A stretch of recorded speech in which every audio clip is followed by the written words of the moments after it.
Woman, we're going to jump right in because I know what's going on for you. So why don't you start off, love, by just telling the ladies listening how you found yourself on this journey? We'll start there. Okay, great. Yeah. So about 2015 is when I met my husband, and we dated for a while, and then we got married in 2018 and decided we wanted to start a family right away. And we were having definitely a difficult time trying to get pregnant. We tried for the first 6 months, nothing happened. So I went to my OBGYN, and she said, she wanted to run some tests and everything to find out what's going on with us. And she said, pretty much everything was fine. There were some overall little fertility issues, but nothing too big. And but she definitely, because of my age and what have you, she recommended IVF. So we took that route. We went with one doctor, and we got 8 embryos, and then we tested all of them, but unfortunately there's only one that was normal. So then we transferred that one, and it didn't take. So that was pretty devastating for us. And then we took a break, and I kind of just did more research on a different doctor. And then also I started acupuncture regarding that. And then we found a different doctor, and we went with him, and things went well with him, but it's just like, I remember he put me on so many supplements. I can't even count how many supplements I was on. And then we started the process with him. And then unfortunately, we went with him, and then we did the, what is it called? The egg retrieval. I did all the medications, and we had no eggs by day 5.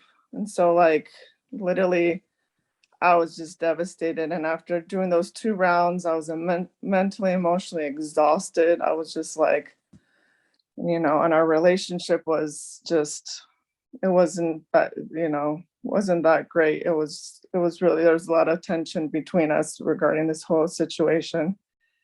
And then, so then I was on Facebook, and I started seeing all your ads on Facebook, and I was just like, okay. So I went, started listening to your podcast, and I was just like, holy shit, this woman, I feel like she's going through the same thing I am. It was just like insane. It's just like, I felt you were me.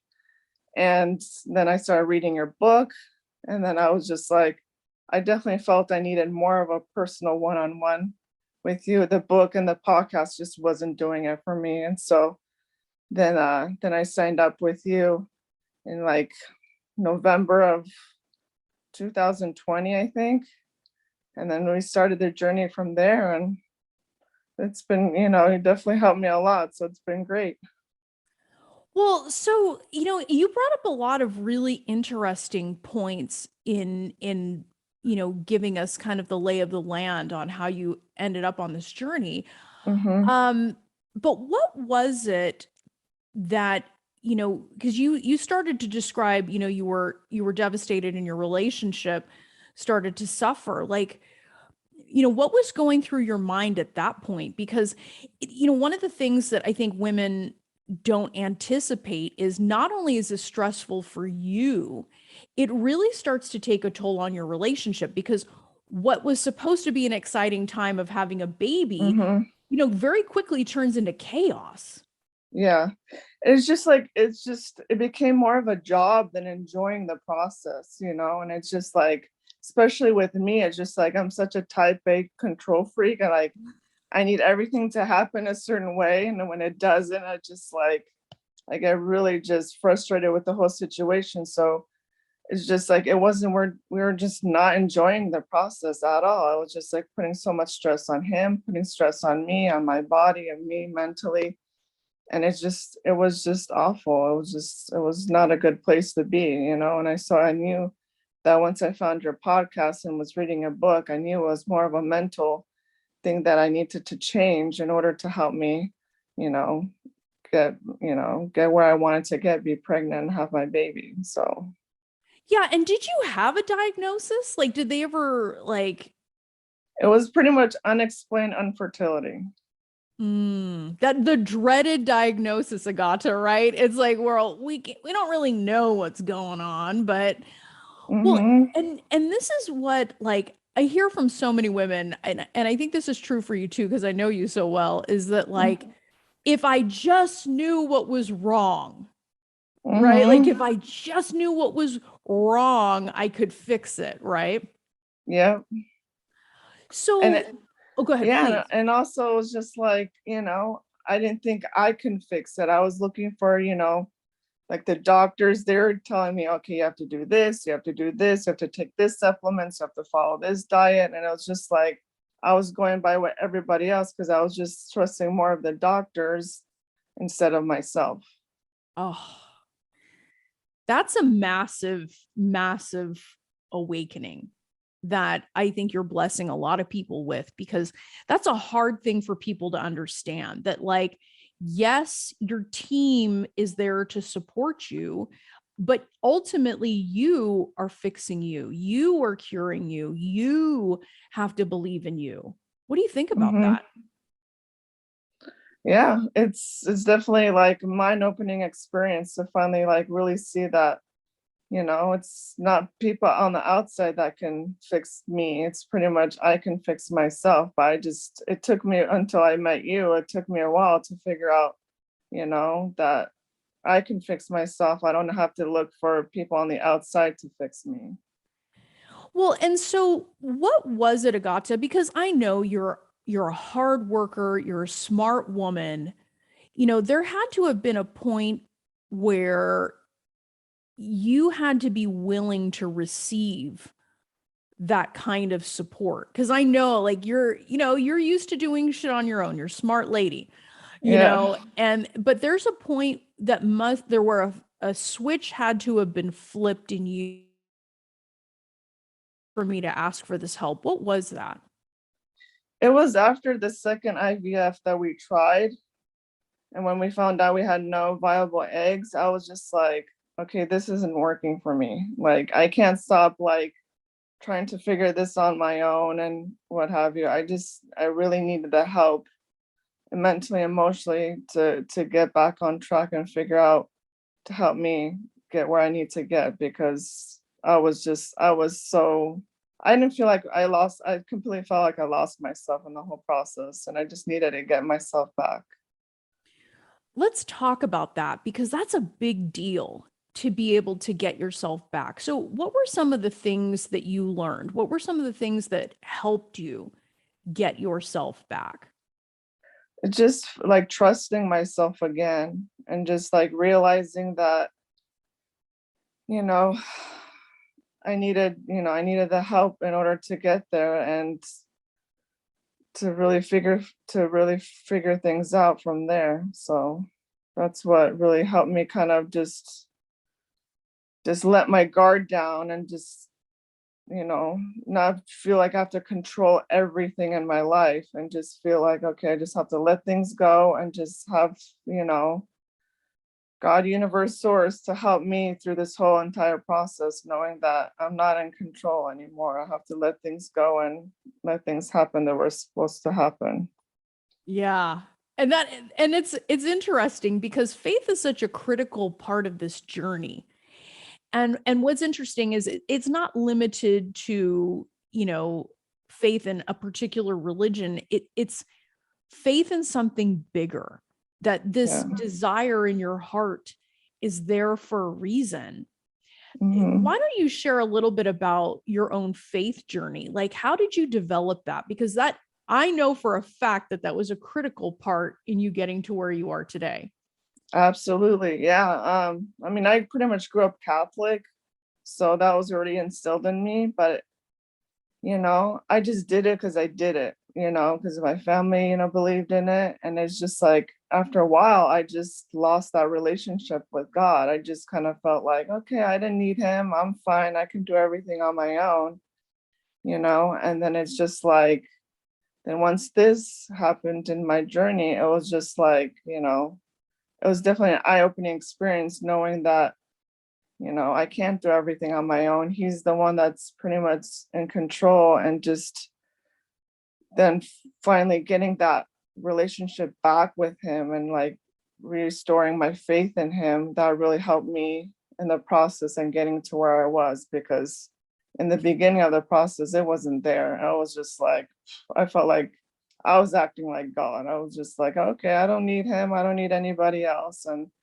but once like I started restoring my faith and relationship with him, I feel like that's when things started to turn around for me.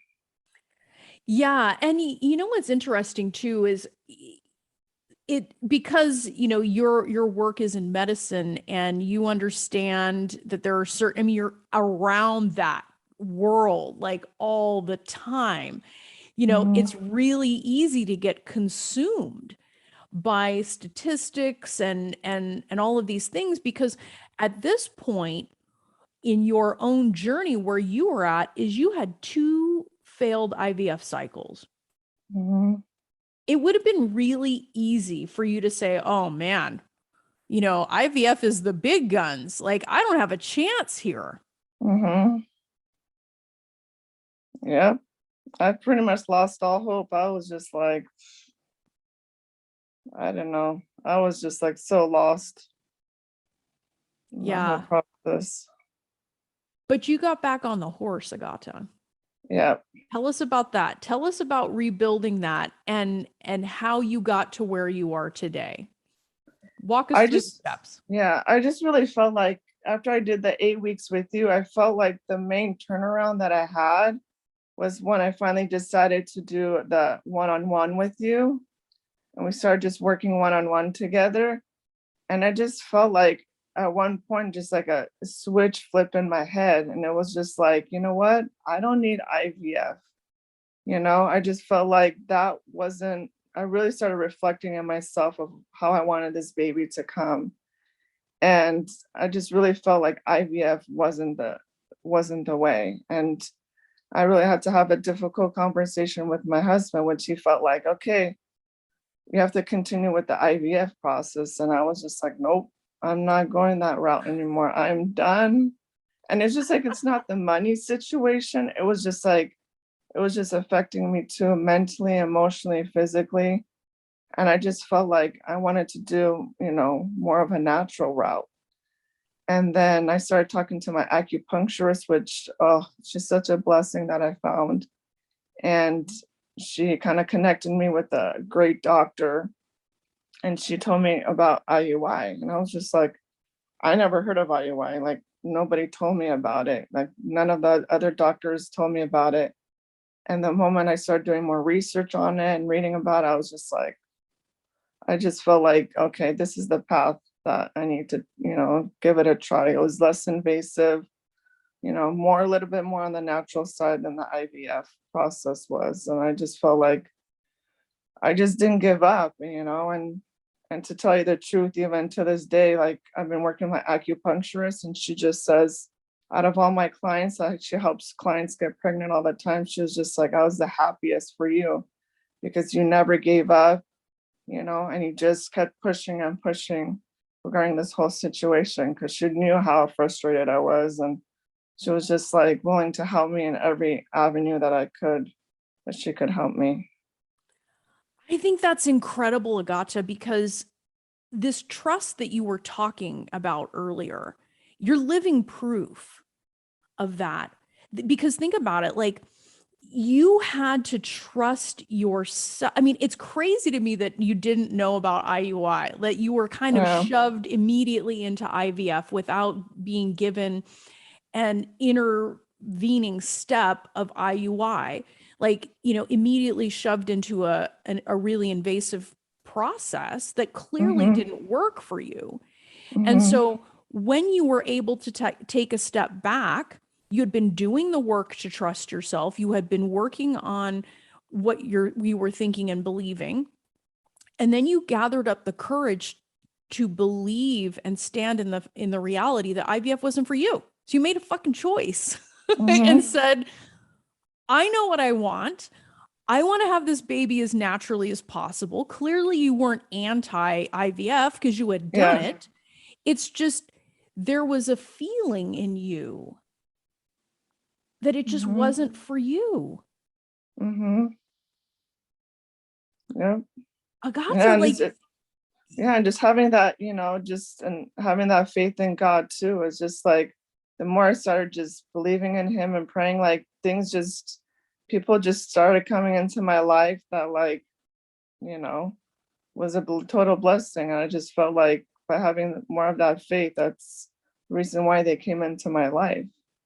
So, wow, wow. And it's so funny because getting to watch you and your transformation, there was a sense of peace that became very obvious to me as an observer when you were like, yes, this is the way I want to go. This is how I want to do it. Stepping into, having a team of people that actually believed in you instead of people that were like, she's a foregone conclusion. There's no help for her.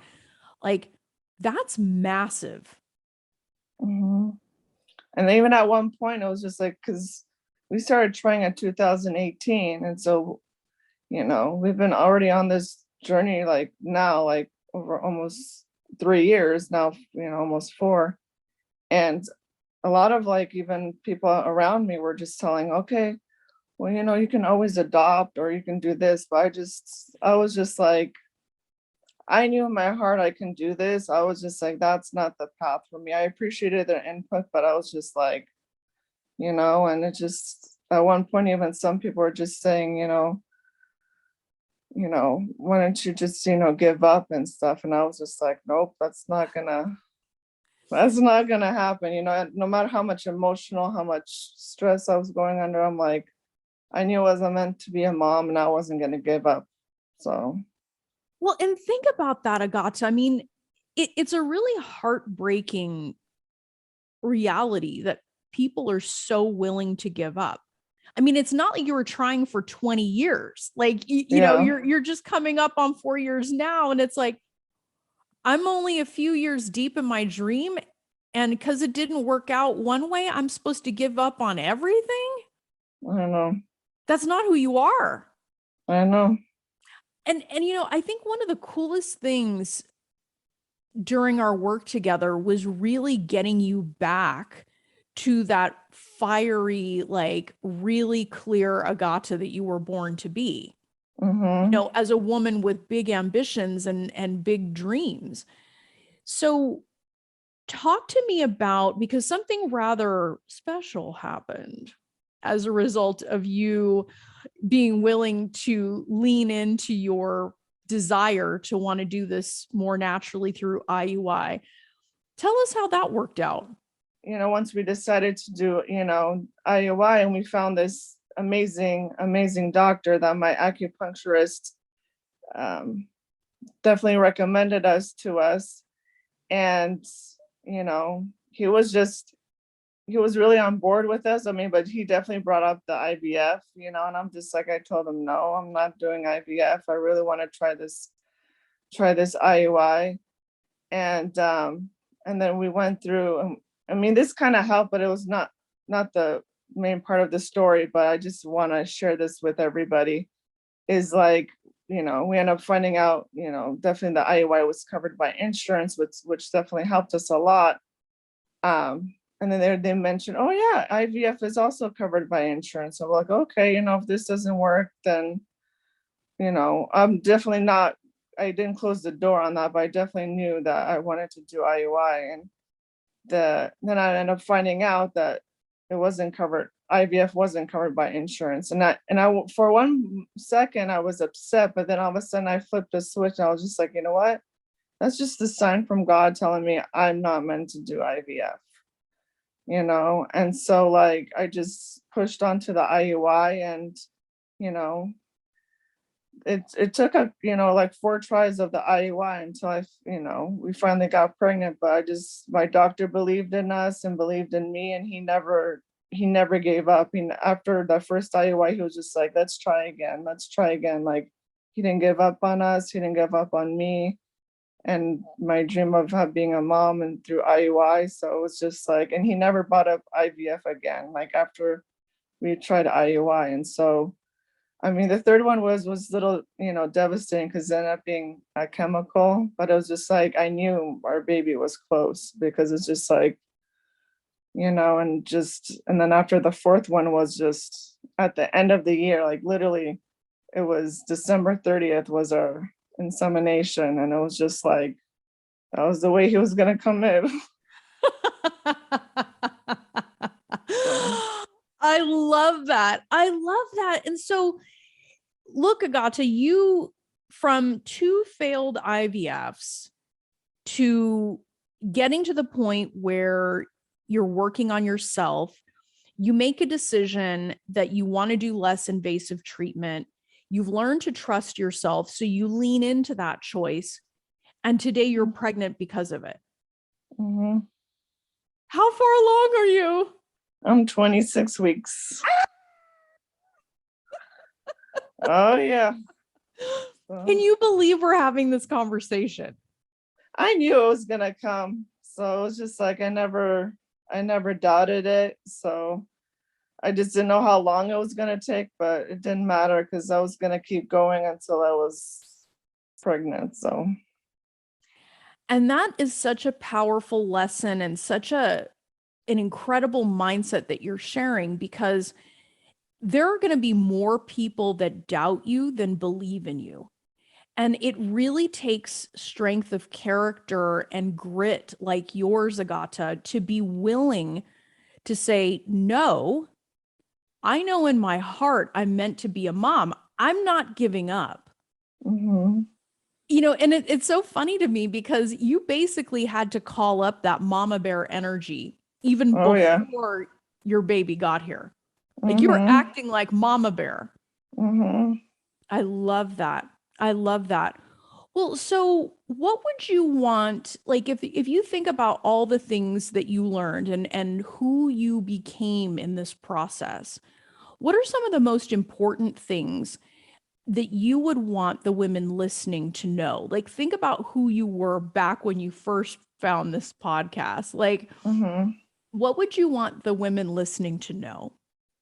I just want them to know just to like, just to believe in themselves and don't like doubt yourself for 1 second. It's just like, if you believe that you're meant to be a mom, you believe that continue on that journey, and it's just like, no matter what it takes, like you got to keep going, and it's a hard journey. Believe me, it causes a lot of emotional, mental stress, but it's just like, I wasn't gonna stop. And so I just want these people, like, a lot of people are going to give their opinions of, what they believe is right for you, or what do you have to do. But it's just like, just believe in your heart what you want to do and just follow it and just believe in yourself, and the baby is going to come when it's supposed to come.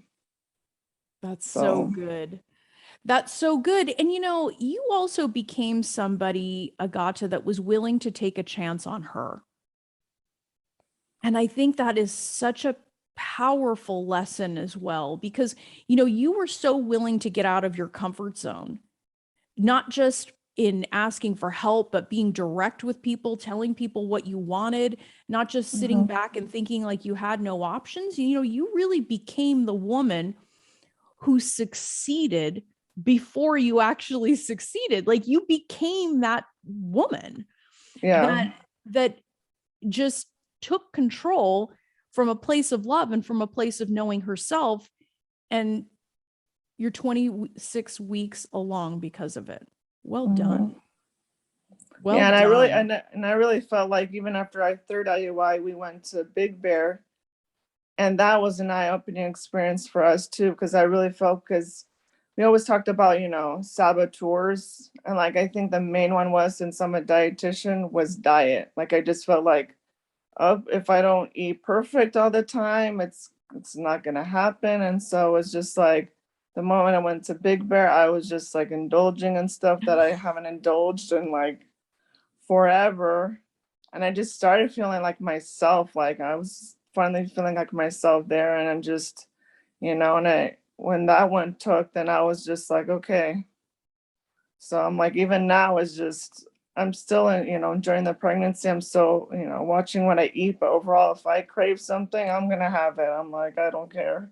I I'm love it. just, I mean, Agata, this is like, and I love that you're sharing that piece, because we get into this idea that if we're not perfect, we're not going to have this baby. I mean, it's crazy. And something that you said was super powerful in that you could just be yourself. You were enough, like just allowing yourself to want what you want. I remember you sent me a picture a long time ago of you eating pizza, like yeah, as if pizza was going to stop you from having your I baby, know. right? I know. I was just like so like petrified to eat anything like that for me. Because I do that for a living. I tell everybody what to eat. And the moment like I eat what I'm not supposed to, I feel like a total hypocrite. I'm like, No, because vitamin J, joy actually yeah, matters, right? Like that is, exactly. I think that it's so cool. I mean, and the more you found yourself and the more that you let yourself feel alive again and not a prisoner to this journey, boom, baby boy comes in. And Mm-hmm. I couldn't be happier for you, Agata. I mean, Thank you. I remember when you sent me your announcement, I was just like, man, this one hits home so much, because I know what it took for you to get here and the grit it took for you to keep going in the face Mm-hmm. of what looked like terrible odds. So thank you so much for sharing your story, Agata. Like Of course. women all over the world are going to be sending you so much love for inspiring them. So thank you for your kindness and generosity in being on today. I appreciate it. And I wish everybody all the best of luck. And I'll definitely be sharing once he's here of all the pictures of him. So That's awesome, lady. Thank you. Love this episode of the Fearlessly Fertile podcast? Subscribe now and leave an awesome review. Remember, the desire in your heart to be a mom is there because it was meant for you. When it comes to your dreams, keep saying hell yes.